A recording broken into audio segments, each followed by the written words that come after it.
નમસ્કાર. Movement four secular democracy આપણા ગુરુવારી મિટિંગને બધાને સ્વાગત છે. હું મારે વાત જે છે હિન્દીમાં હું સ્વિચેબલ કરું છું. આજે આપણે જે ચર્ચાનો વિષય છે sickle cell anaemia among the tribal people's.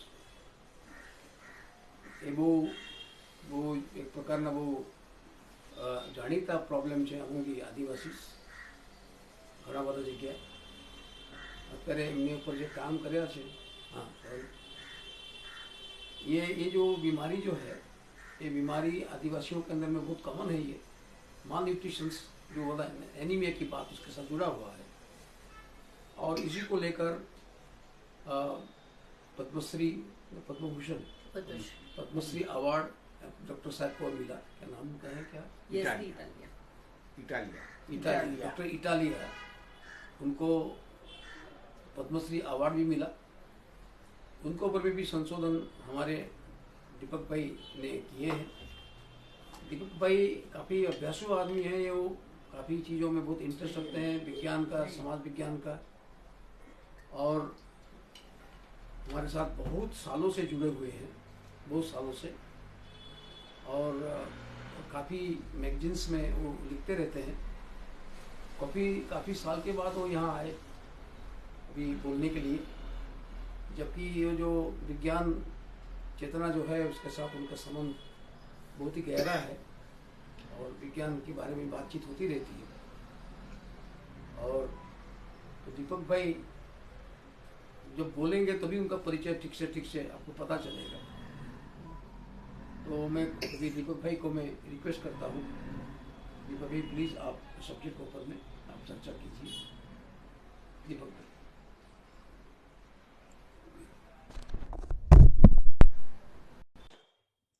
Dear Dwarikanath ji, Meenakshi and friends, वैसे तो ये जो टॉपिक है सिकल सेल एनीमिया वो ट्राइबल से ही ताल्लुक़ रखता है, ऐसी हमारी मान्यता है.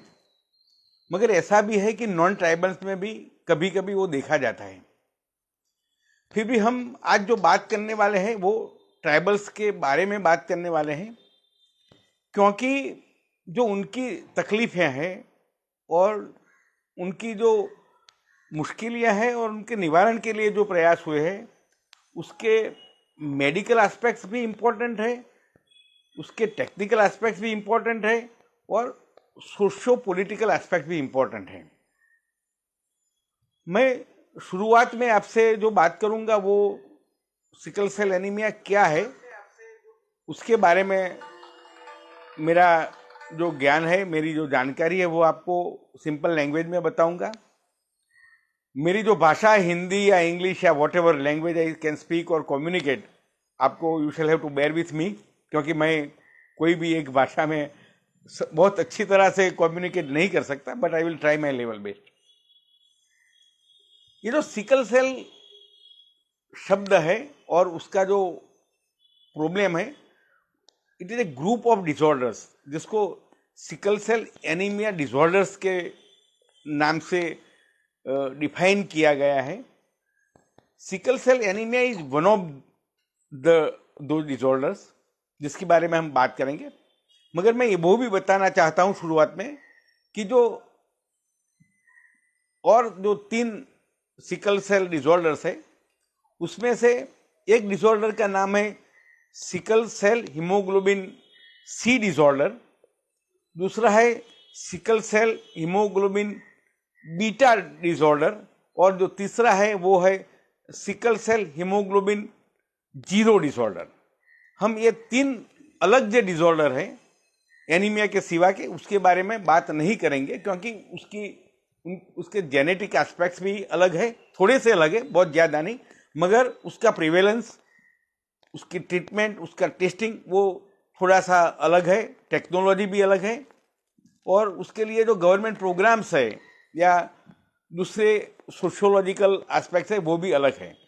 क्योंकि हम आज ट्राइबल्स के बारे में ज़्यादा बात करना चाहते हैं, और आज जो बात है वो गुजरात के डॉक्टर याजदी माणेकशॉ इटालिया नाम के जो एक डॉक्टर है, बेसिकली वो बायोकेमिस्ट हैं और सालों से वलसाड में काम कर रहे हैं। उनको अभी अभी पद्मश्री का अवार्ड दिया गया और वो अवार्ड उनके जो पाथ ब्रेकिंग काम है सिकल सेल एनीमिया की डिटेक्शन के बारे में और सिकल सेल एनीमिया के जो पेशेंट्स है, tribal patients starting from children to the adults, उनको निवारण के लिए उनका जो काम है उसको रिकग्नाइज करने के लिए पद्मश्री का अवार्ड दिया गया है। वो एक आपको इंट्रोडक्टरी में बताता हूं। मगर what is sickle cell anaemia, तो हम सब सालों से जानते हैं, हाई स्कूल से पढ़ते आए हैं कि लहू में, ब्लड में जो रेड ब्लड सेल्स होते हैं उसमें हीमोग्लोबिन नाम का प्रोटीन रहता है और हीमोग्लोबिन नाम का जो प्रोटीन है उसका कलर रेड होता है और उसका इंपॉर्टेंस है वो उसकी ऑक्सीजन कैरिंग कैपेसिटी है और oxygen is very important for every life, वो हम जानते हैं। तो नॉर्मली जो रेड ब्लड सेल्स है वो राउंड डिस्क आकार के होते हैं, राउंड डिस्क आकार के होते हैं। मगर जो सिकल सेल एनीमिया के जो पेशेंट्स हैं उनके जो रेड ब्लड सेल्स है, उनका रेड ब्लड सेल्स का जो आकार है वो क्रेसेंट मून, जो बीज होती हैं उनका जो चंद्रमा होता है उसके आकार का या सिकल आकार का, सी शेप का होता है। तो ये जो deformation in the shape of red blood cells, it is the main cause of this particular anaemia. बात यह है कि what are the reasons behind this deformity. तो वो जो कॉज है वो जेनेटिक कॉज है। हीमोग्लोबिन जो प्रोटीन है वैसे it is biochemically classified as a protein. तो हीमोग्लोबिन के सिंथेसिस के लिए डीएनए में जो न्यूक्लियोटाइड सीक्वेंस होता है उसमें विकृति आने के कारण हीमोग्लोबिन में विकृति आती है, उसके प्रोडक्शन सिंथेसिस में और बाद में प्रोडक्शन में विकृति आती है और जो नया विकृत हीमोग्लोबिन होता है वो हीमोग्लोबिन एस के नाम से जाना जाता है। That is S stands for sickle cell. हम सब वो भी जानते हैं कि ह्यूमन जीनोम है, ह्यूमन क्रोमोसोम्स है, उसके 23 पेयर्स होते हैं।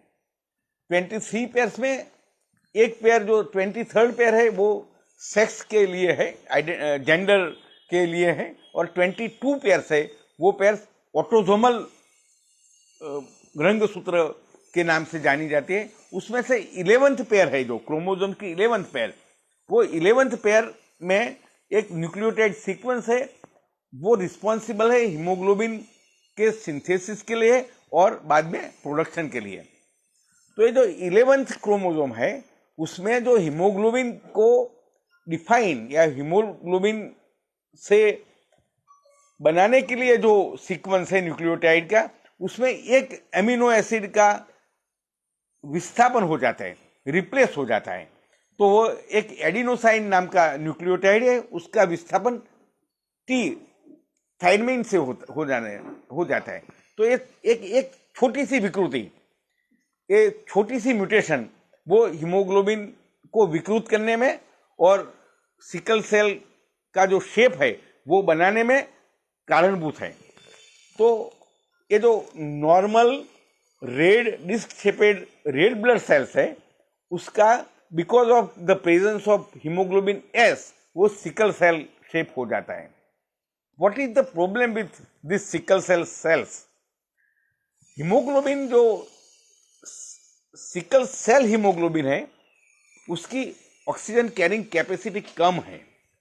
दूसरी बात है because the deformation in the shape, जो रेड ब्लड सेल्स है वो नॉर्मली जो प्रवास करते हैं हमारी रक्त वाहिनी में वो कम हो जाता है, उसकी स्पीड कम हो जाती है और जहां मार्ग कम होता है तो वहां वो इकट्ठे हो जाते हैं। Because of this there is a bump, there is a shortage of oxygen throughout the body. और जो ये सिकल सेल्स है जहां जहां इकट्ठे हो जाते हैं, डिपोजिट हो जाते हैं, वो डिपोजिशन के कारण सारे शरीर में उसकी effect, all the organs of the body में ये उसकी इफेक्ट हम महसूस करते हैं, पेशेंट महसूस करता है। तो ये थोड़ी सी बात हुई, मैं ज़्यादा टेक्निकल नहीं जाता हूँ, मगर ये जो सिकल सेल क्या कर रहे हैं और कैसे शरीर पे उसकी इफेक्ट होती है उसकी साधारण जानकारी है। मगर सिकल सेल हेरिडिटरी है, अनुवांशिक है, तो how a child who is a newborn, how does it get this sickle cell haemoglobin और विकृत हीमोग्लोबिन कैसे पाता है, उसके बारे में जो हेरिडिटरी एस्पेक्ट्स है उसमें ये वेरी सिंपल फिनोमिनन है वैसे, कि यदि पिता और माता दोनों सिकल सेल है, दोनों में उनकी जो क्रोमोसोम 11th क्रोमोसोम की पेयर में पेयर के दोनों क्रोमोसोम्स में यदि विकृति है, माता के क्रोमोसोम की पेयर में भी और पिता की क्रोमोसोम के पेयर में भी, तो जो बच्चा का जो जन्म होता है वो अचूक सिकल सेल डिसीज होता है। मगर यदि माता या पिता में से एक के क्रोमोसोम पेयर में से एक chromosome, there are pairs of chromosome, मगर एक पेयर में ही एक सिंगल क्रोमोसोम में ही यदि विकृति है और पिता की जो क्रोमोसोम है उसमें दोनों में विकृति है और उनकी शादी से जो बच्चा होता है उसमें से there are 50% chances of having a sickle cell baby.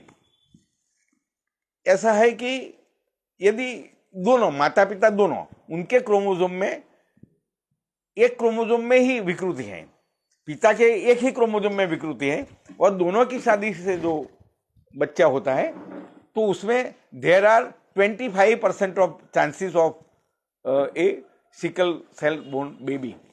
तो ये साधारण जानकारी है, इसमें थियरी ऑफ प्रोबेबिलिटी वर्क करते हैं, मैं उसमें वो एस्पेक्ट में नहीं जाना चाहता, वो साधारण सिंपल लैंग्वेज में मैं आपको बताना चाहता हूं। मगर ऐसा नहीं है कि ये सिकल सेल पेशेंट्स नहीं है, मगर सिकल सेल की क्रोमोसोम में प्रेजेंस है एक क्रोमोसोम में, और जो बच्चा होता है वो सिकल सेल उसके जो लक्षण है डिसीज के वो रिफ्लेक्ट नहीं होते उसकी बॉडी में। He is not known as sickle cell anaemic and he is also seen as a normal human being, मगर वो सिकल सेल ट्रेट कहा जाता है, ट्रेट वाहक कहा जाता है। वो वाहक है क्योंकि उसके पास क्रोमोसोम में म्यूटेटेड हीमोग्लोबिन का प्रेजेंस है उनके जेनेटिक कोड में। तो ये बात हुई ऐसे बच्चों की कि जो कैरी करते हैं, लक्षण है जेनेटिकली संभावनाएं हैं कि यदि वो बच्चा जो म्यूटेटेड विकृत हीमोग्लोबिन की प्रेजेंस उसके क्रोमोसोम में है, मगर वो रिफ्लेक्ट नहीं होती है क्योंकि दोनों पेयरिंग नहीं हुआ है, मगर यदि वो दूसरे ऐसे लड़की या लड़के से शादी करता है जो वो भी कैरियर है, तो देयर आर चांसेस कि दोनों की शादी से जो बच्चे होते वो they can become sickle cell anaemic, क्योंकि बाद में वो पेयरिंग हो सकता है। तो ये भी प्रोबेबिलिटी थियरी है। यदि हम आगे बढ़े तो हमें जानना चाहिए कि सिकल सेल एनीमिया से क्या क्या होता है। तो पहली बात तो यह है कि नॉर्मली ये जो सिकल सेल एनीमिया है वो बच्चा 4 महीने का होता है, बाद में मालूम होता है कि वो सिकल सेल है या नहीं। नॉर्मल कंडीशन में यदि उसका कोई टेस्टिंग नहीं हुआ है, उसकी मदर का टेस्टिंग नहीं हुआ है प्रेगनेंसी के दरमियान, और न्यूबॉर्न बेबी का तुरंत ही कोई टेस्टिंग नहीं हुआ है, तो 4 महीने के बाद मालूम होता है उसके एनीमिया के जो लक्षण है वो हमें मालूम होते हैं। पहले 4 महीने तक जो उसके पास जो ब्लड रहता है वो फीटल ब्लड बोलते हैं, वो नॉर्मल कुदरत की एक करिश्मा है कि उसके पास 4 महीने तक नॉर्मल हीमोग्लोबिन रहता है उसकी बॉडी को आगे बढ़ाने के लिए, उसकी ग्रोथ के लिए। तो वहां तक हमें मालूम नहीं होता है, यदि कोई टेस्टिंग नहीं हुआ है, कोई स्क्रीनिंग नहीं हुआ है, तो वो नॉर्मल बेबी की तरह ही देखा जाता है, नॉर्मल बेबी की तरह ही वो काम करता है। तो ये एक बात है।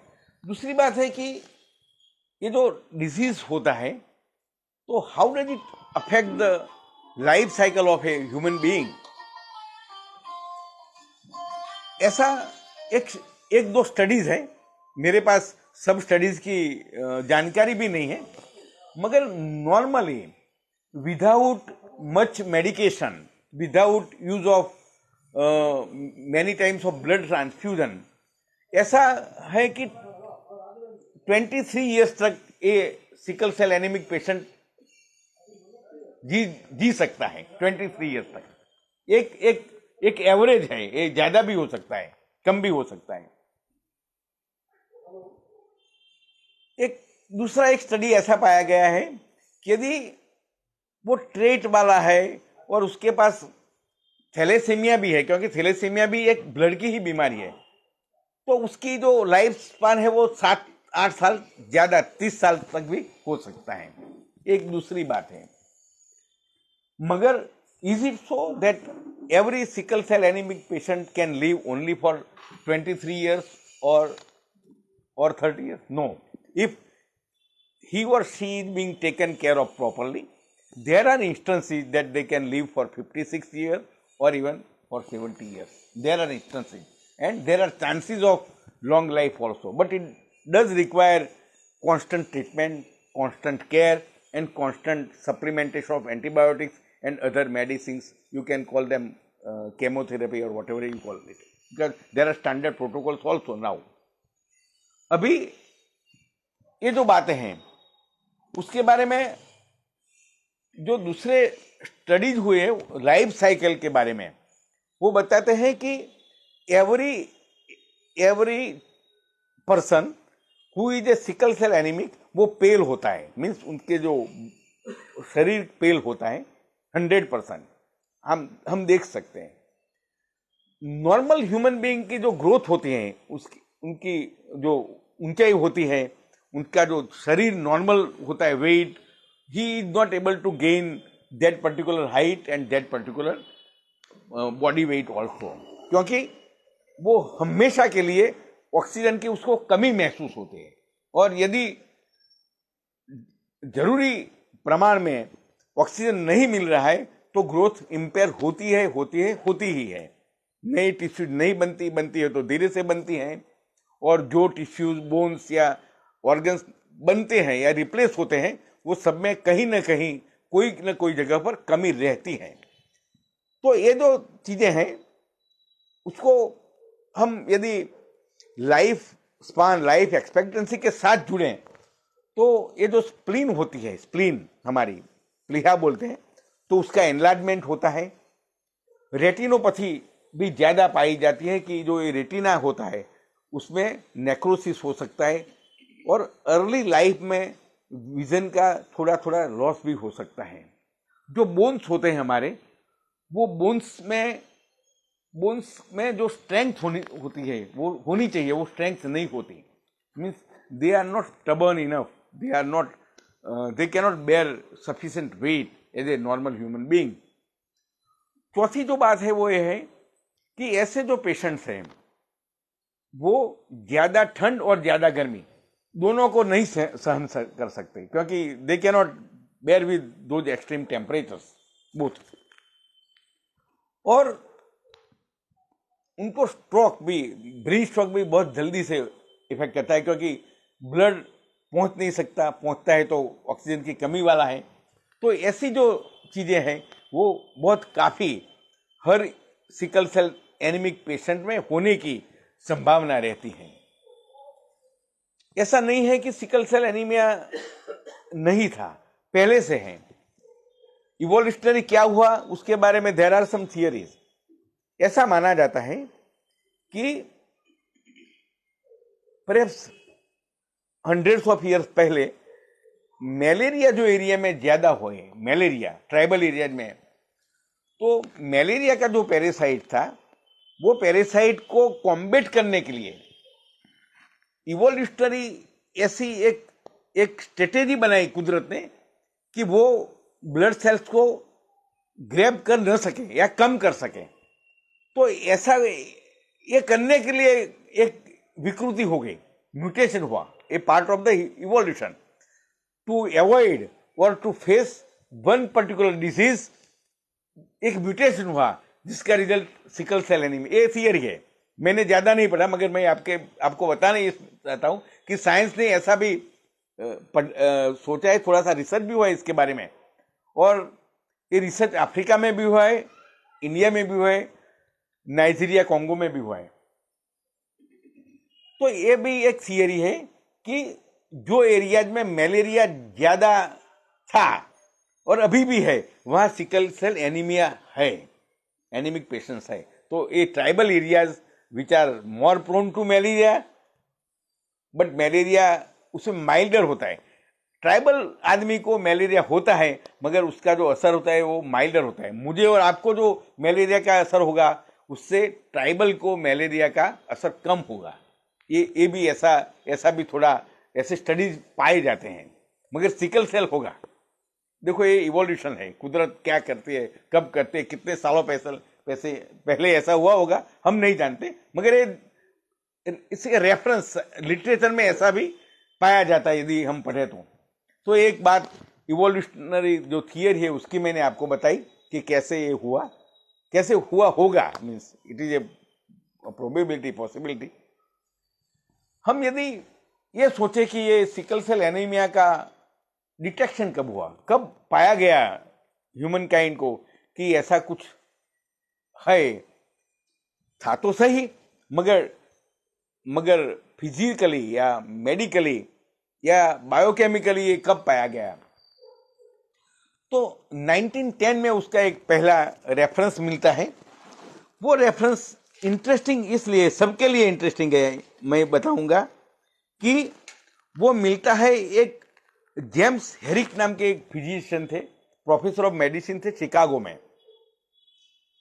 तो वहां वेस्ट इंडीज के भी स्टूडेंट्स उनके थे, मेडिसिन पढ़ने के लिए वेस्ट इंडियन स्टूडेंट्स आते थे। उनमें से एक स्टूडेंट को कॉन्स्टेंटली कुछ वो एनीमिक रहता था। तो हेरिक साहब का एक इंटर्न था, तो वो इंटर्न का नाम था अर्नेस्ट आयरन्स। तो Ernest was looking after this particular anaemic West Indian student. तो उन्होंने 3-4 दफे उनका ब्लड सैंपल लिया, उसका माइक्रोस्कोपी किया, एनालिसिस किया। हर दफे उनको पाया गया कि red blood cells normal human being के जैसे रेड ब्लड सेल्स ये वेस्ट इंडीज के स्टूडेंट के नहीं है। He draw the attention of doctor Herrick, and ये अटेंशन के कारण ये रेड ब्लड सेल्स का जो sickle cell shape deformity of red blood cells है उसके बारे में सोचा गया, ज्यादा काम हुआ, और ये जेम्स हेरिक प्रोफेसर का एक रिसर्च पेपर 1910 में पहली दफे पब्लिश हुआ। तो the world came to know about this disease and this particular deformity of red blood cells first time officially and technically during 1910। बाद में जो रेफरेंसेस मिलते हैं वो रेफरेंसेस इंडिया के भी हैं, दूसरे देशों के भी हैं, मगर मैं 2-3 रेफरेंसेस के बारे में आपको बताऊं कि एक जो रेफरेंस मिलता है हमें, वो एक मिलता है नीलगिरी हिल्स के जो ट्राइब्स है उसके बारे में एक रेफरेंस मिलता है 1952 का। 1952 के पहले भारत में ट्राइबल्स के सिकल सेल एनीमिया के बारे में कोई मेडिकल रिपोर्ट ऐसा नहीं मिलता जिसमें बराबर अभ्यास किया हो, सैंपलिंग किया हो, माइक्रोस्कोपी की हो और कोई नतीजे पे डॉक्टर्स या फिजिशियंस आए हो। उसके पहले हो सकता है, एनसाइक्लोपीडिया में मैं अभी द्वारिका नाथ जी से बात कर रहा था, मगर टेक्निकली जो ऑफिशियली प्रोनाउंस कर सके ऐसा 1952 में मिलता है।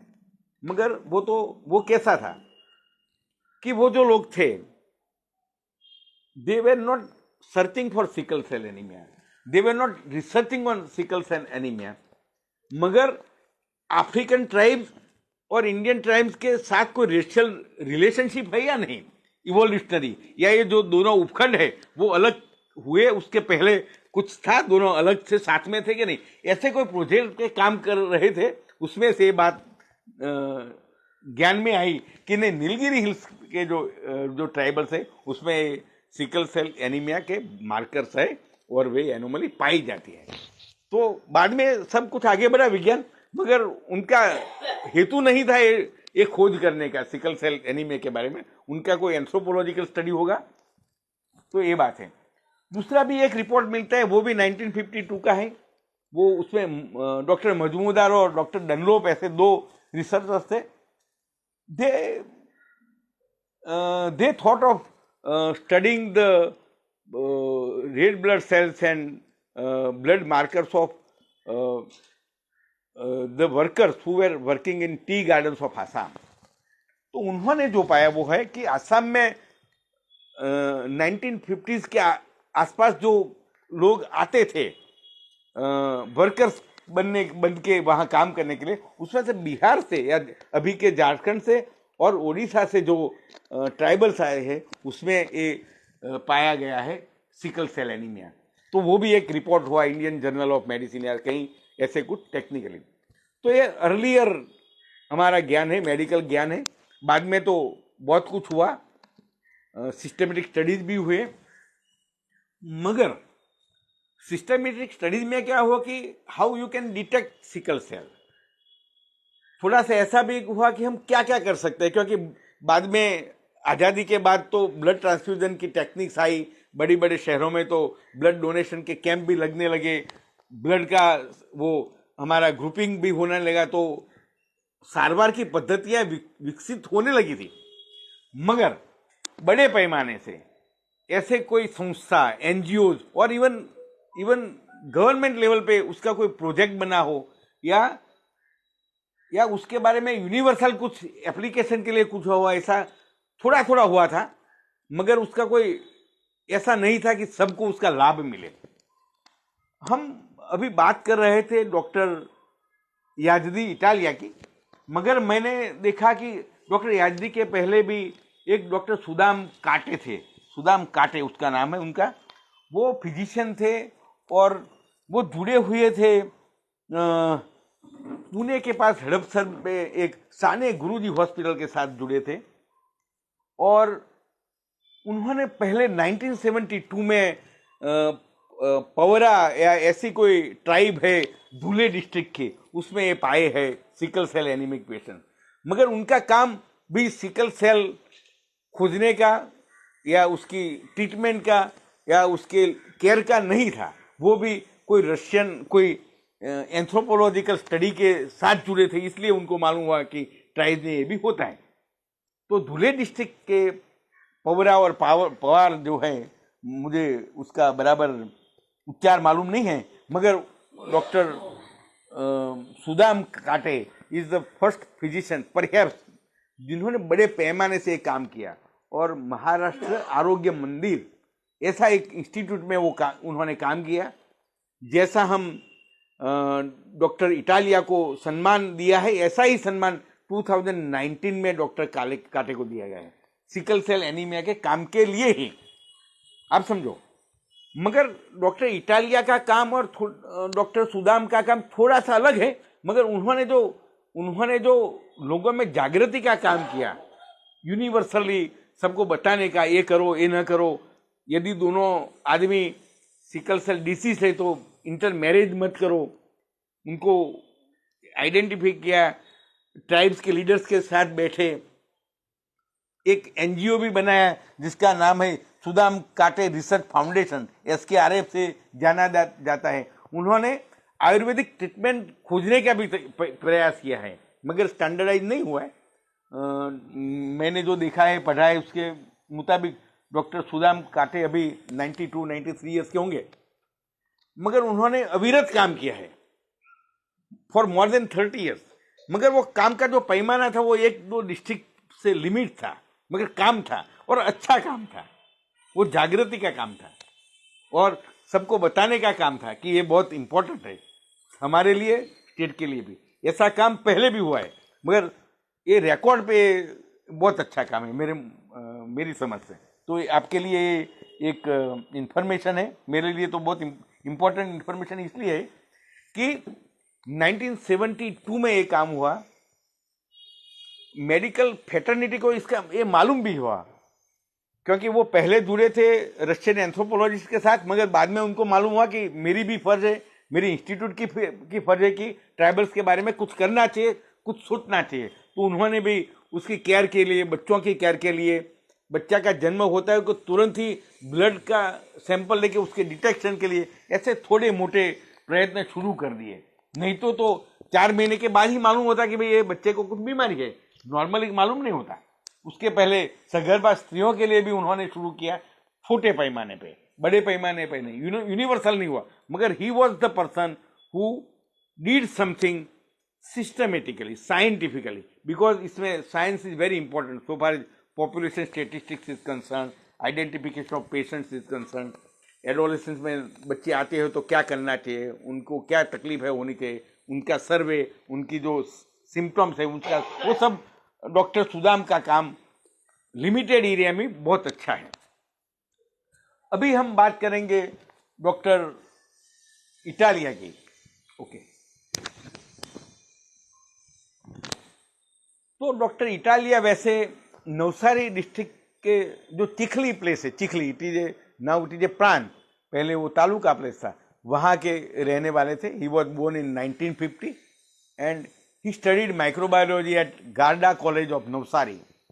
तो मेरी बात भी हुई थोड़े दिन पहले, तो मुझे भी याद आया, मैं 2010-11 पर 9-10-11 2 साल तक नवसारी का कलेक्टर था। तो ये सिकल सेल एनीमिया एलिमिनेशन एक प्रोग्राम था स्टेट गवर्नमेंट का, और उनका जो एक केंद्र है वलसाड़ रक्तदान केंद्र, उसके साथ जुड़े थे। तो वो भी कभी आए होंगे, मगर मुझे याद नहीं है कि हमारी मुलाकात हुई थी कि नहीं, मगर हमारी बात हुई।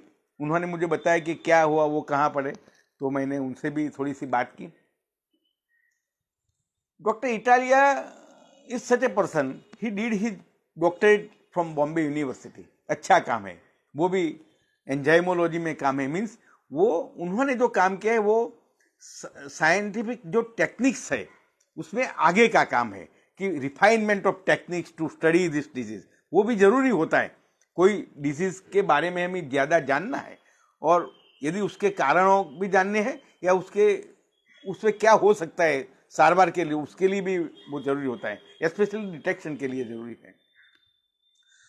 तो डॉक्टर इटालिया की एक ब्लड बैंक जैसा कुछ पैथोलॉजी लेबोरेटरी जैसा था। तो 1978 में वलसाड़ में पहले पेशेंट उन्होंने देखा कि ये सिकल सेल एनीमिक है। बाद में तो दूसरे भी पेशेंट आए, उनका सर्वे बढ़ा, और वलसाड़ डिस्ट्रिक्ट में, पुराने वलसाड़ डिस्ट्रिक्ट में नवसारी डिस्ट्रिक्ट भी था, तो बड़ा एरिया था, डांग से भी जुड़े हुए थे, तो उनका काम हुआ, बढ़ा। ब्लड ट्रांसफ्यूजन का ब्लड बैंक थी उनके साथ, तो वो भी काम साथ में शुरू हुआ। तो उन्होंने भी जो बेस, जो फाउंडेशन का काम है, वो बहुत अच्छा काम किया है, and we must everybody appreciate his work. इसलिए अप्रिशिएट करना चाहिए कि सिकल सेल एनीमिक पेशेंट का डिटेक्शन के लिए जो उन्होंने स्टेजेस बनाए वो बहुत अच्छे हैं। कि यदि एक प्राइमरी हेल्थ सेंटर है तो एक सिंपल जो हमारा blood test primary health centre पे हो सकता है अभी, तो ऐसा सिकल सेल एनीमिया का टर्बिडिटी टेस्ट आता है सिंपल रिएजेंट से, वो उन्होंने शुरू करवाया कि हर 2, 3 या 4 गांव के बीच एक पीएचसी है, तो वहाँ नया प्रेग्नेंट वुमन है तो उसका भी ब्लड टेस्ट किया जा सकता है, या न्यूबॉर्न चाइल्ड है उसका भी किया जा सकता है। तो ऐसी चीजें उन्होंने डेवलप की। ये टेस्ट तो थे, मगर he expanded the ambit of this test, कि यहाँ भी लाओ, उसका कॉस्टिंग भी कम हुआ ये ऐसा करने से। तो ऐसी चीजें शुरू हुई। बाद में ये टेस्ट रिफाइन हुआ, कंफर्मेटरी टेस्ट हुआ, जिसको हाई एफिशिएंसी या लिक्विड क्रोमेटोग्राफी बोलते हैं, high performance liquid chromatography, HPLC।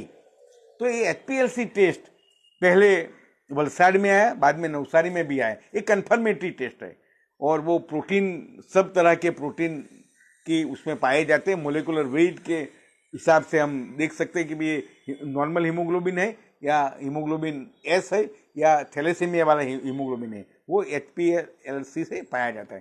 तो doctor Italia could do this, and he is a Parsi, he comes from a philanthropic family.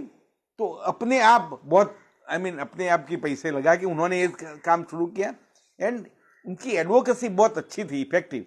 तो वो ब्यूरोक्रेसी में भी वो मिले सबको, पॉलिटिशियंस को भी मिले। एक उत्तम भाई पटेल थे पहले हमारे दक्षिण गुजरात के मिनिस्टर थे, सेंट्रल मिनिस्टर थे, लाल टोपी पहनते थे वो। तो सबसे पहले ही कन्विंस उत्तम भाई पटेल कि इसके बारे में कुछ होना चाहिए। बाद में तो काम शुरू हुआ और गुजरात का एक प्रोजेक्ट शुरू हुआ, sickle cell anaemia detection, screening, care, ऐसी कामगिरी के बारे में। तो there are lakhs of tribals in the country and lakhs of tribals in Gujarat also. मैं एक छोटा सा स्टेटिस्टिक्स आपको बताऊंगा। Of course it is not final, मगर it is very indicative and so we should understand it कि ये चीज क्या हो सकती है। 2011 का सेंसस लास्ट हुआ है, मगर एस्टिमेटेड जो पॉपुलेशन इंडिया की है वो हम जानते हैं 140 करोड़ से। ट्राइबल पॉपुलेशन 8.6% मानी जाती है टोटल पॉपुलेशन की।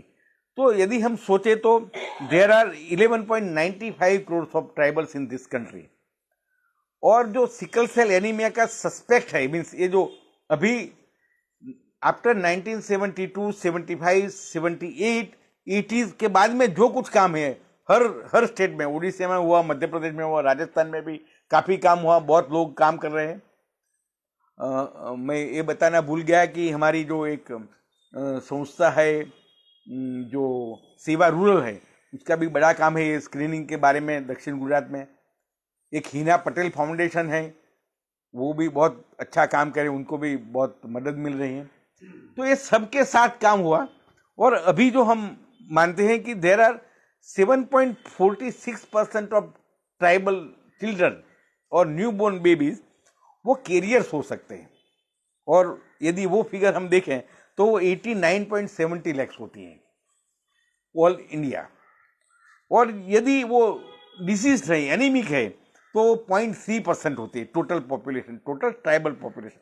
तो वो फिगर आती है 3.58 lakhs of persons, tribal persons all over the country. ये मैं फिर से आपको बताना चाहता हूं, ये फाइनल नहीं, एस्टिमेट्स हैं। उसके बेस ईयर्स कौन से हैं, अलग अलग भी हो सकते हैं, तीनों के अलग अलग हो सकते हैं। Percentage of sickle cell anaemic patient, percentage of tribal population और कैरियर्स के भी अलग अलग हो सकते हैं। मगर we can say that about 4 lakhs tribal adults including newborn, they can be sickle cell anemic as on any date in this country, right? तो अभी मैंने देखा, एक आध ऑफिसर से बात भी की, तो उन्होंने मुझे बताया कि अबाउट 30,000 पेशेंट्स की केयर लेनी होती है हर वर्ष, हर साल 30,000 पेशेंट की केयर लेनी होती है। और जुलाई 2023 में national sickle cell anaemia elimination mission शुरू हुआ है, मध्य प्रदेश में हुआ। और doctor Italia was, sorry I am not much experience.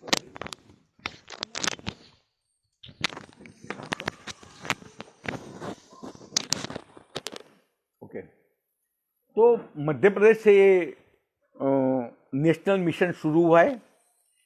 ये मिशन का जो आशय है वो 2047 तक सिकल सेल एनीमिया को एलिमिनेट करने का है।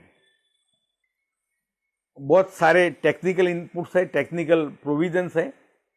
गुजरात में सिकल सेल की ट्रीटमेंट के लिए 4 बड़े सेंटर्स का प्रावधान हुआ है। एक सेंटर चिखली तालुका में रूमला नामक गांव में है, वो शुरू हो चुका है। ये मिशन शुरू हुआ उसके पहले से, गुजरात मिशन के पार्ट में शुरू हुआ है। रूमला एक बड़ा गांव है, मैंने अपने आप देखा है। और वहाँ जो कम्युनिटी हेल्थ सेंटर है उसके साथ ये सेंटर शुरू हुआ है। और दूसरा धर्मपुर में हुआ है। तीसरा दाहोद डिस्ट्रिक्ट में हो रहा है, आइडेंटिफिकेशन हो गया है। और चौथी जो फैसिलिटी हो रही है वो गवर्नमेंट मेडिकल कॉलेज सूरत के साथ हो रही है। और ये जो एडवांस ट्रीटमेंट के बारे में मैं अभी थोड़ी बात बता देता हूं, मगर दूसरी बात भी बोलूंगा कि there is a possibility of bone marrow transplant for new bones. यदि बोन मैरो ट्रांसप्लांट हो सकता है successfully in a patient up to certain age, तो वो सारी जिंदगी एक हेल्दी आदमी की तरह वो जी सकता है। मैं भूल गया हूँ, एक कंपनी है, मुझे लगता है वो गोस्टेयर या ऐसा कुछ है, अमेरिका की कंपनी है। They have come forward to help government medical college Surat for this bone marrow transplant system. और काम शुरू हुआ है, मगर I still have not been able to know the results, और क्या उसका प्रगति क्या हुए वो मैं नहीं जान सका। मगर ये एक अच्छी बात है। ये अच्छी बात इसलिए है कि वैसे लगता है कि बोन मैरो ट्रांसप्लांट कॉम्प्लिकेटेड बात है, जरूर कॉम्प्लिकेटेड बात है। पहले ब्लड ट्रांसफ्यूजन भी कॉम्प्लिकेटेड बात मानी जाती थी, ब्लड ट्रांसफ्यूजन, क्योंकि ब्लड डोनेट किया हुआ चाहिए, उसका ग्रुपिंग हुआ जाना चाहिए, मैचिंग होना हुआ चाहिए, और जरूरी मात्रा में ब्लड होना भी चाहिए जिसके साथ मैचिंग होता है, वो जरूरियात थी। अभी तो ये जो मैं सेंटेंस बता रहा हूं वो सब में जो नए बच्चे होते हैं उसके लिए ब्लड ट्रांसफ्यूजन की कंप्लीट सफिशिएंट सुविधाएं हैं। वो मैंने भी पूछा है, और मैंने 2-3 डॉक्टर्स जो गांधीनगर हेडक्वार्टर में उससे भी बात की। अभी जो बोन मैरो ट्रांसप्लांट वाली बात है, तो मुझे बोला गया है कि एक पेशेंट के लिए नॉर्मली यदि इंडिविजुअली कुछ करना है तो $13,000 का एस्टिमेटेड कॉस्ट है। ये जो साइंस क्या है अभी उसकी बात कर रहा हूं, मगर कुछ भी हो सकता है, क्योंकि साइंस इज समथिंग लाइक ये टैक्सी में कुछ ऐसा भी हो सकता है, कुछ रिप्लेस भी हो सकता है, कॉस्ट कम भी हो सकते हैं। तो ये एक चीज है।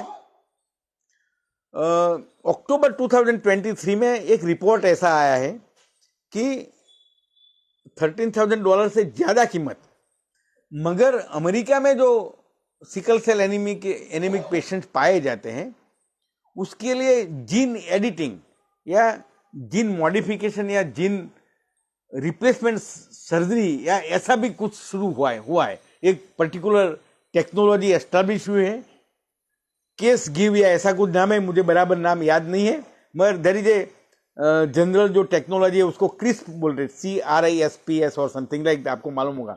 वो नोबेल प्राइज भी मिला 2022 या 21 में। तो वो टेक्नोलॉजी पे आधारित है ये जो सारवार की पद्धति है। वो कॉस्टली है, मगर वो लोग ऐसा सोचते हैं कि it is possible to reduce the cost of this treatment, क्योंकि उसके जो एंजाइम्स है, वो जो दूसरे इनपुट्स है, उसकी कॉस्ट कम की जाती है सिंथेटिक बनाने से। तो ये एक दूसरी बात ही। मगर एक हाइड्रोक्सी यूरिया नाम का एक केमिकल है, hydroxyurea. There are some antibiotics, blood transfusion और ऑक्सीजन सप्लाई करने के जो भी जरूरत है वो। तो ये एक नॉर्मल प्रोटोकॉल है सिकल सेल एनीमिक पेशेंट को के केयर करने के लिए। हाइड्रोक्सी यूरिया का जो मैकेनिज्म ऑफ एक्शन है वो नॉर्मली वो ब्लड में ऑक्सीजन को ज्यादा समय तक रहने देता है। Oxygen remains for a longer time with sickle cell anaemic blood, वो उसका एक्शन का रिएक्शन है, तो उससे फायदा होता है। कितने वेट के बच्चे में, कितने वेट के एडोलेंस में क्या ट्रीटमेंट दी जानी है, वो प्रोटोकॉल स्टैंडर्डाइज हो गए हैं, उपयोग भी हो रहा है। ये एक बात हुई। मगर जो सिकल सेल्स है उसका जो लाइफ स्पान है वो 20 डेज का है, और normal healthy red blood cells है उनका लाइफ स्पान है 120 डेज। ये जो difference between the life span of this two types of cells है फ्रॉम 20 डेज टू 120 डेज, उसके बारे में भी लोग सोच रहे हैं कि क्या हो सकता है. If we cannot change the deformity of the red blood cells, मगर can we increase the number of cells and increase its life span, उसके बारे में भी कुछ लोग काम कर रहे हैं. तो वो भी एक नई चीज है, मगर we do not know much about it. तो ऐसी चीजें हैं. There are many stages of taking care of such patients. मैं आपको एक लिस्ट बता रहा हूं कि ये जो क्या हो रहा है, क्या गवर्नमेंट क्या फैसिलिटेट कर रही है. और ये रूमला जो मैंने बताया कि चिखली तालुका में जो है एक सेंटर, उसके बारे में बताऊं कि वो it is known as comprehensive sickle cell clinic. तो एक अम्ब्रेला के नीचे वो जो काम कर रहे हैं वो है एक प्राइमरी स्क्रीनिंग करते हैं, सबका प्राइमरी स्क्रीनिंग. यदि आपका नहीं हुआ है तो आपका भी स्क्रीनिंग हो सकता है. बच्चे का नहीं हुआ है, कोई छोटे विलेज में है जिसको मालूम नहीं क्या हो सकता है, उसका भी हो सकता है. और मैरिज काउंसलिंग होता है. This is a very important part of advocacy. और आप इंफॉर्मेशन, एजुकेशन एंड कम्युनिकेशन, जो आईसी टेक्निक्स बोली जाती है कोई भी प्रोग्राम को आगे बढ़ाने के लिए या कोई भी बात को आगे बढ़ाने के लिए, तो ये आईसी में मैरिज काउंसलिंग ये बहुत इंपॉर्टेंट चीज है. अभी क्या किया हुआ है और क्या था पहले. 2006 में, करीबन 2006 में जब ये प्रोग्राम बड़े पैमाने से लॉन्च हुआ, तब पोस्टकार्ड साइज के कार्ड बनाए गए थे. पोस्टकार्ड साइज के स्क्रीनिंग के बाद सबको दिए जाते थे. उसको वो क्या बोलते हैं, प्लास्टिक का कवर भी दिए जाता था. There were 3 colours of this cards. एक सिंपल व्हाइट कलर का पोस्टकार्ड साइज कार्ड था, दूसरा टोटल येलो कलर का कार्ड था, और तीसरा कार्ड था वो हाफ येलो था और हाफ व्हाइट था. तो जो व्हाइट कलर का कार्ड जिसको मिला है, जो अनपढ़ है, जिसको मालूम नहीं है, क्योंकि सब लोग पढ़े हुए नहीं भी होते हैं, जिसको मालूम भी नहीं होता कि बीमारी क्या है, तो वो नॉर्मल हेल्दी बीइंग है. He has to carry his card like a ration card और वोटर आईडी और व्हाटएवर इट इज. वो इसका लिस्ट ग्राम पंचायत में भी रखा जाता था, पीएससी में भी रखा जाता था, मगर उनके पास तो रखना ही था. तो ये हेल्दी आदमी रहता था. जो आदमी के पास टोटली येलो कलर का कार्ड है वो सिकल सेल एनीमिक है, और जो आदमी के पास हाफ येलो हाफ व्हाइट है वो कैरियर है, ट्रेट है उसके पास. मीन्स वो ही और she is not a patient, but he carries one gene in his genome which can afterwards, after marriage, can converted into sickle cell anemic patient when some child is born to them. तो ये चीजें simple बनाई गई, अभी भी है, अभी छोटे कार्ड है, ज्यादा उनका एक क्या होता है, अच्छी तरह से वो कंप्यूटराइज भी हो गया है. तो जो 2 एडोलेसेंट पर्सन, जो 2 आदमी होते हैं, एक गर्ल होती है, एक पुरुष होता है, तो येलो कार्ड वाले 2 की शादी नहीं होनी चाहिए. वो सबको सिखाया गया है, सिखाया जाता भी है, क्योंकि इट इज सर्टन कि उनका जो प्रोजेनी होगी, उनके जो चिल्ड्रन होंगे, वो अचूक सिकल सेल एनीमिक होंगे, अचूक होंगे. तो to avoid this accident to happen, ये उनको बताया जाता है. उनके माता पिता को भी बताया जाता है, उनके रिश्तेदारों को भी बताया जाता है, और जो रूरल लेवल के हेल्थ वर्कर्स है, आंगनवाड़ी वर्कर्स है, सरपंच या दूसरे जो शिक्षक जो पढ़े लिखे हैं, उनको भी ये सिखाया जाता है. और एक येलो कलर कार्ड वाला और हाफ येलो कलर वाला जो है वो यदि है, तो I mean it is permitted because you can not prevent them to Mary.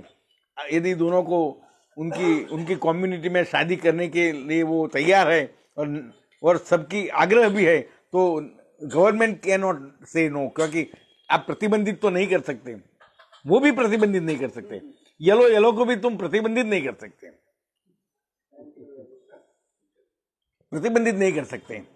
आप बोल सकते हो, मगर एक तरीका है उनको समझाने का, उनकी एडवोकेसी का।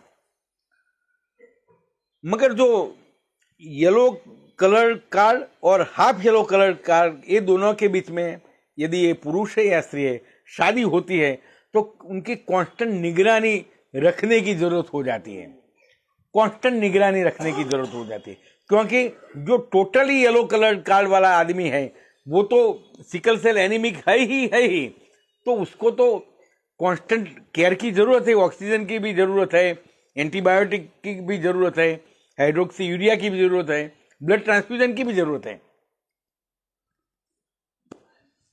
वो टेट वाले को नहीं है जरूरत, मगर टेट वाले को मालूम होना चाहिए कि मैं जिससे शादी कर रहा हूं या कर रहे हैं वो एनीमिक है, and there are problems and there are dangers in having children out of this particular weight loss. तो ये एक चीज है। बाद में तो जो अपनी रिस्पॉन्सिबिलिटी, गवर्नमेंट मशीनरी, जो कुछ, क्योंकि एक आपको मालूम होगा कि एक महिला और बाल कल्याण विभाग की जो आंगनवाड़ी नाम के सेंटर्स होते हैं, वहाँ सगर्भा महिलाओं का स्क्रीनिंग होता है, उनका रजिस्ट्रेशन होता है, हर 3 महीने में उनकी एक दफ़े मुलाकात ली जाती है। मगर ऐसी चीज़ों में मेडिकल ऑफिसर अपने आप मुलाकात लेता है और देखता है क्या होता है क्या नहीं होता। तो एक गवर्नमेंट ने सिस्टम बनाई है। I must inform the name of one medical officer. वो हमारे गुजरात के थे, मगर उनका नाम था डॉक्टर कानन। तो ये रुमला जो है, वो रुमला को एक्टिवेट करने में उनका बहुत बड़ा, वो गवर्नमेंट ऑफिसर थे, डिस्ट्रिक्ट के सबसे बड़े डिस्ट्रिक्ट हेल्थ ऑफिसर थे। मगर उन्होंने एक दफे बोला कि एक भी मृत्यु होती है तो it is very difficult for us to sign that death certificate. Sickle cell anaemic patient की डेथ होती है तो डेथ सर्टिफिकेट पे साइन करना हमारे लिए बहुत तकलीफ वाली चीज है। It is heart breaking. एक डॉक्टर कानन ऐसे आदमी थे, संवेदनशील गवर्नमेंट ऑफिसर थे।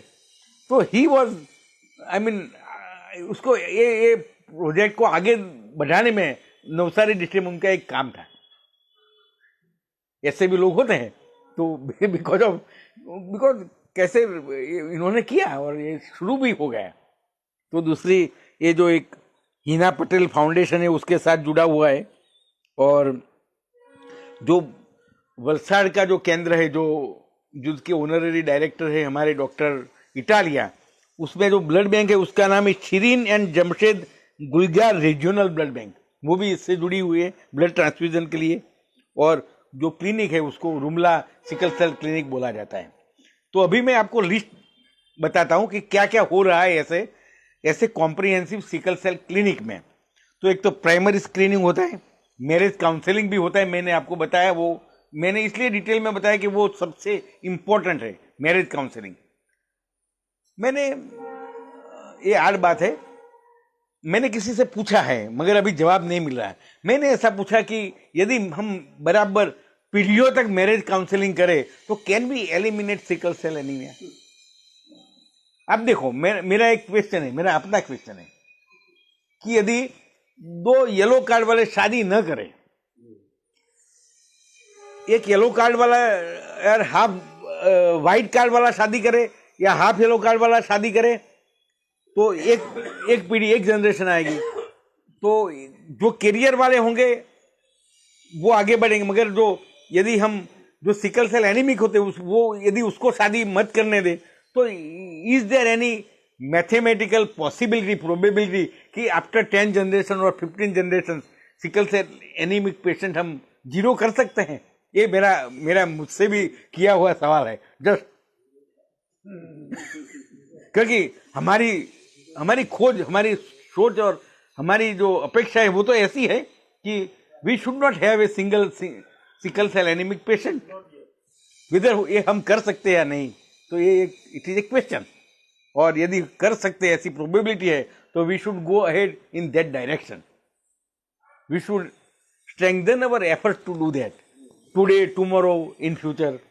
तो ऐसी सोच होनी चाहिए, सबकी होनी चाहिए, जो especially those who are associated with this particular project, a problem है उसके साथ जो लोग जुड़े हैं, वो उनको ये भी सोचना चाहिए, not only medicine, not only blood transfusion, not only stem cell therapy which is very costly, not only gene editing which is going to be very very costly. तो ये भी यदि कुछ कर सकते हैं, तो ये मेरा अपने आप को क्वेश्चन है, आपको भी है। अच्छा, तो ये मैरिज काउंसलिंग हुआ। बाद में हुआ काउंसलिंग ऑफ डिसीज पेशेंट्स। तो उसको बताया जाता है कि भाई आप ऐसा मत करो, यही करो, ठंडी में बाहर न जाओ, धूप में बाहर न जाओ, हाइट पे मत जाओ, you don't travel at Himalaya न जाओ, गिरनार मत जाओ, आप यहाँ ही रहो, ज़्यादा ट्रैवल मत करो, ऐसा काम भी न करो जिसमें आपको ज़्यादा मेहनत लगे। ये भी काउंसलिंग का पार्ट है। ट्रीटमेंट, तो मैंने ट्रीटमेंट के बारे में आपको बताया है। मैंने सारा ट्रीटमेंट प्रोटोकॉल टेक्निकली नहीं जाना है, मगर मैंने आपको बताया कि इसमें ब्लड ट्रांसफ्यूजन है, वो यूरिया वाला है, और दूसरी एडवोकेसी है, रूटीन फॉलोअप, वो जो मैंने बताया कि हर प्रेग्नेंट वुमन है तो उसका फॉलोअप होना चाहिए, बच्चा है तो बच्चा का भी फॉलोअप होना चाहिए। Clinical evaluation by medical officer. तो ये क्लिनिकल एवोल्यूशन के दो पार्ट है। एक जो है वो उनके अनुभव से, क्योंकि वो medical officer should know the patient since the beginning, means यदि वो यूथ है तो सब उनको मालूम होना चाहिए कि ये कौन है, कहाँ से, वो क्या करता है, पेशा क्या है, और बाद में यदि उसको कुछ तकलीफ है तो वो तकलीफ का उसको इवेल्यूएशन करना है, कितना ऑक्सीजन चाहिए, कितना एंटीबायोटिक चाहिए, कितना वो ट्रीटमेंट कब चाहिए, वो इवेल्यूएशन का पार्ट होता है। और high end management of sickle cell crisis, ये क्राइसिस है, वो उसमें आदमी या पेशेंट तुरंत ही उनका ऑक्सीजन नहीं मिलने से डेथ होता है, स्ट्रोक मैंने बोला आपको। तो ये ऐसी परिस्थिति आने के पहले क्या क्या हो सकता है, वो ये मैनेजमेंट का पार्ट है। रेफरल सर्विसेज में जो बड़े सेंटर्स है, रुमला, धर्मपुर, दाहोद में जो होगा, वो सूरत में जो है वो रेफरल सर्विसेज है, तुरंत ही उनको ट्रांसफर किया जाता है पेशेंट को एडवांस ट्रीटमेंट के लिए। वहाँ पोस्ट ग्रेजुएट डॉक्टर्स होते हैं, ज़्यादा अनुभवी होते हैं। न्यूबॉर्न स्क्रीनिंग, वो उसके बारे में भी मैंने आपको बताया कि नया जो बच्चा जन्म होता है उसका तुरंत स्क्रीनिंग किया जाता है, ब्लड सैंपल कलेक्ट किया जाता है, वो उसको एक कार्ड दिया जाता है, जैसा हम यहाँ भी करते हैं। ब्लड टेस्टिंग तो होता है ब्लड ग्रुपिंग जानने के लिए, मगर इसमें whether he is anaemic or not, whether he is a trait or not, वो जाना जाता है। Blood transfusion is free for all sickle cell anemic patients throughout the state, and because of this national mission, every sickle cell anemic patient will get free blood transfusion, जो जुलाई 2023 से मध्य प्रदेश में शुरू हुआ। सारे देश में 278 डिस्ट्रिक्ट में उसका इम्प्लीमेंटेशन हो रहा है, 278 district through out the country. ये नंबर मुझे लगता है बराबर है, 278 डिस्ट्रिक्ट। फ्री ब्लड ट्रांसफ्यूजन की बात हुई। Expert doctors, early medical camps सब जगह पर रखने, स्पेशली तालुका बेसिस पर, और monthly visits of haematologist to इस सेंटर। जो हिमेटोलॉजी जानता है वो कभी ऐसे भी केसेस हो जाते हैं जिसमें एक्सपर्ट एडवाइस की जरूरत होती है, तो हिमेटोलॉजिस्ट सूरत से, अहमदाबाद से, कहीं से, मुंबई से वहाँ आ सकता है, वो देख सकता है, वो डायग्नोस कर सकता है। कुछ ज़्यादा ट्रीटमेंट की जरूरत, कुछ एडवांस कहीं ले जाना है, कुछ देना है, तो वो कर सकते हैं। This is the range of facilities which are available at this centres. Okay, What is the contribution of Italia? Dr. Italia. Yes, doctor Italia 3 contributions बताऊं मैं आपको कि only because of his efforts a plan हुआ पहले Valsad district में, बाद में government of Gujarat accepted his plan for testing, screening, treatment and advocacy. He was the person to decide these stages कि भाई ये मैंने जो वलसाड में किया, नवसारी में किया, वो सारे स्टेट में होना चाहिए. और वो जो प्रोजेक्ट हुआ उसको प्राइम मिनिस्टर्स का एक अवार्ड भी मिला गुड गवर्नेंस का, इसलिए कि बाद में ही सब लोगों ने एडॉप्ट किया. तो ये उनका है कि कब कितने महीने के बाद ब्लड ट्रांसफ्यूजन देना है तो कब देना है, ऑक्सीजन के लेवल कितना कम हो गया है तो देना है और कितना देना है. ये सब चीज़ें स्टैंडर्डाइजेशन डॉक्टर इटालिया का है. मगर doctor Italia contribution is not limited to sickle cell anaemia. मैं वो भी आपको बताना चाहता हूँ. ICMR Indian council for medical research के कई प्रोजेक्ट पे वो मेन इन्वेस्टिगेटर रहे हैं और थैलेसीमिया के बारे में भी उन्होंने दूसरे इन्वेस्टिगेटर के साथ काम किया है. दूसरे स्टेट्स में भी वो गए हैं अपना जो काम है वो बताने के लिए और दूसरे स्टेट गवर्नमेंट्स को एडवाइस करने के लिए भी गए हैं वो. तो उनका ये बहुत इम्पोर्टेंट काम है, इसलिए उनको पद्मश्री दिया गया है. और ये जो वलसाड रक्तदान केंद्र है वो मैं उसका फुल फॉर्म में भी भूल गया हूँ, मैं आपको बताऊँ. If you please forgive me.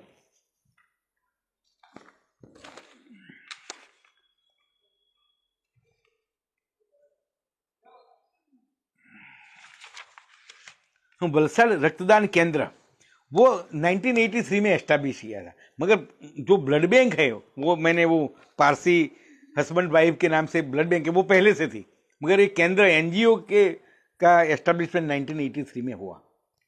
और मैं एक बात बताना चाहता हूँ कि डॉक्टर इटालिया ने बताते हैं कि वो ट्रांसलेशनल साइंटिस्ट है. तो मैंने वो ट्रांसलेशनल साइंस ये नई ब्रांच है, तो ये मेरी भी जानकारी के लिए मैंने सोचा कि ये ट्रांसलेशनल साइंस क्या है. तो translational science is a branch of applied science.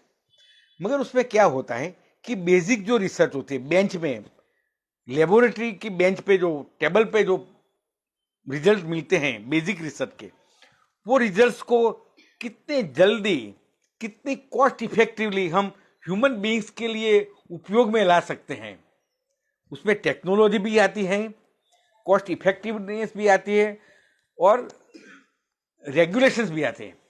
There are many laws applicable to certain things, patents भी है, बहुत कुछ है.